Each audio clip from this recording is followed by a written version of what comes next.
Terima kasih pimpinan, anggota Komisi 3 yang saya hormati, Hakim MK-MK, Majelis Kehormatan maksudnya, MK-MK yang saya hormati.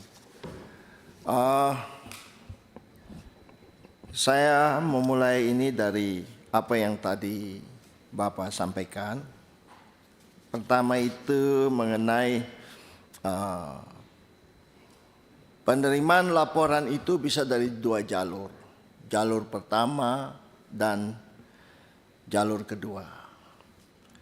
Kemudian di situ dikatakan bahwa ada pemeriksaan pendahuluan.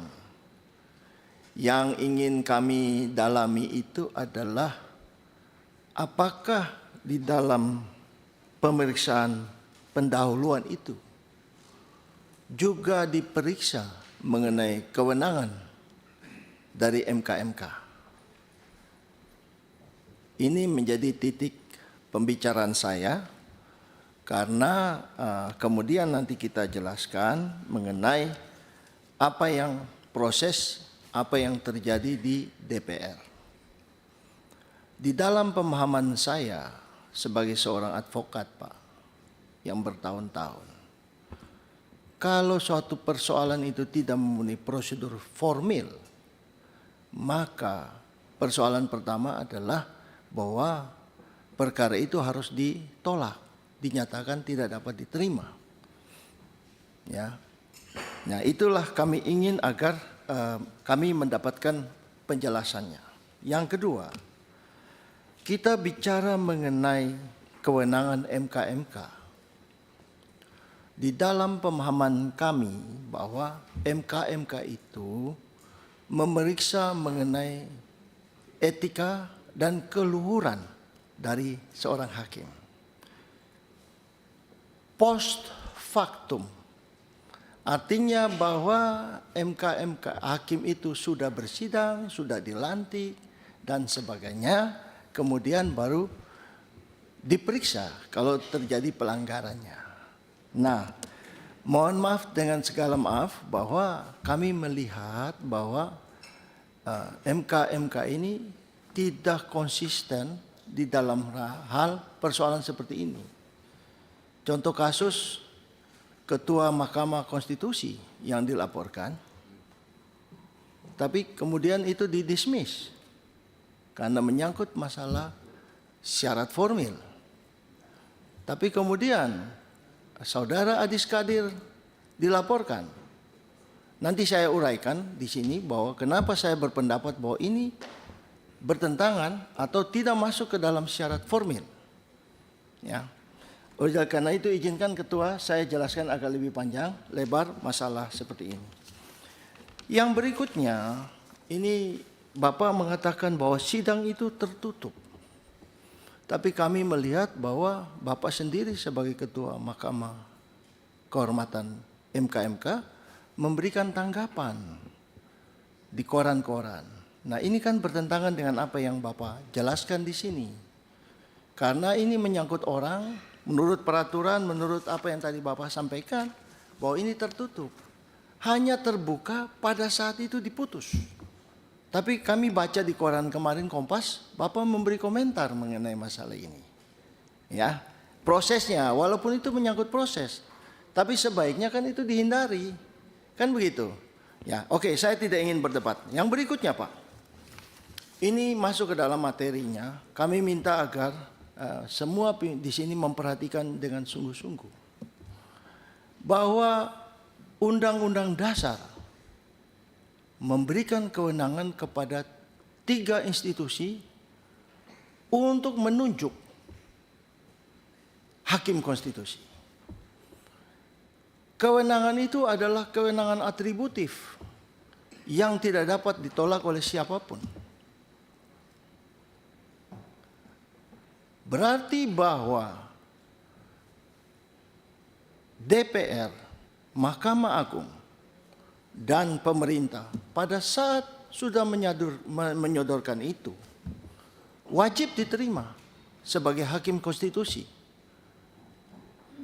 Yang kedua, kita bicara mengenai norma hukum norma yang mengatur mengenai kewenangan, artinya bahwa norma itu membatasi. Mohon maaf ya, kami tidak ingin menggurui, tapi kami ingin memperjelas persoalan ini. Artinya bahwa di luar yang ada di dalam aturan tentang kewenangan itu nggak boleh. Pertanyaan kami, apakah Mahkamah Kehormatan Mahkamah Konstitusi mempunyai kewenangan untuk menilai segala kebijakan yang diambil oleh DPR? Ini berkaitan dengan tadi saya sampaikan mengenai syarat formil di awal, bahwa keharusan dari Mahkamah MK ini untuk memeriksa ini termasuk di dalam syarat formil tadi yang berkaitan dengan kewenangan. Oleh karena itu kami juga melihat bahwa kalau itu terjadi, semua ini terjadi, seluruh hakim konstitusi itu tidak memenuhi syarat. Ya, kalau di dalam hukum pidana itu kan ada yang namanya teori conditio sine qua non dari Von Bury itu. Ya, semua sebab menjadi akibat. Saya lihat di sini peraturan Bapak, ini komposisi peraturan ini, minimal dia 1 tahun, dia sudah tidak lagi bukan anggota partai politik, minimum 1 tahun terakhir.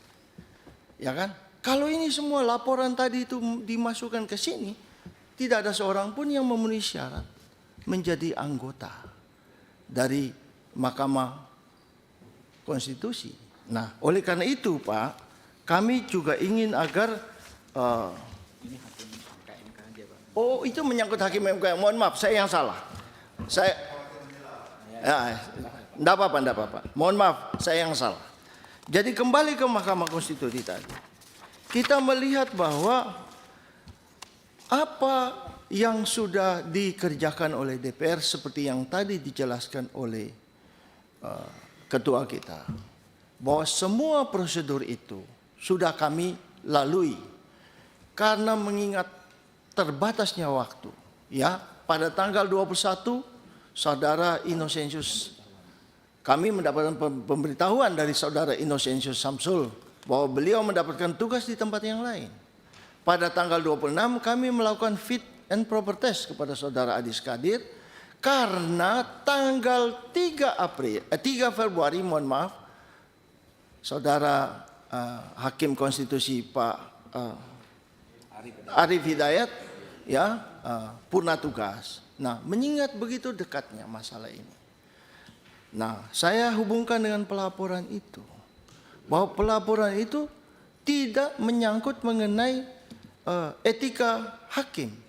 Dilantik aja belum, bekerja saja belum, apalagi ini menyangkut dengan hal yang lain, yaitu mengenai keputusan presiden. Yang kami ingin tanyakan, apakah Mahkamah MK mempunyai kewenangan untuk menilai